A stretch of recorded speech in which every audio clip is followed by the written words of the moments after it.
Hi, I'm just introducing Ghosts of Glamorgan Part 2, my latest book by Karl-James Langford. It's full of some great stories from across the whole of the Vale of Glamorgan.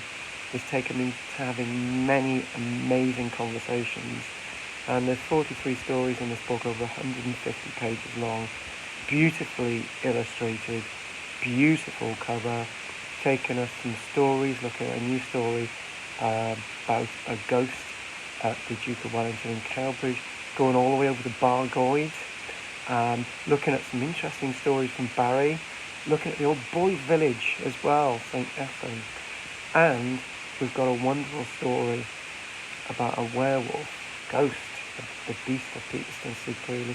Great stories from Cardiff, across the Vale of Glamorgan. We also go to Penrhys in the Rhondda. So pick up a copy of your book. It's in Amazon. It's also on eBay. It can be picked up at Nicklebys Bookshop today. Also, Phil's Hardware later on today as well. It's launched today, Monday the 1st of November. And also, you can get it directly from me. Check the link. Anyway, thanks for your continued support. Ghosts of Glamorgan Part 2, limited run. And thank you very, very much.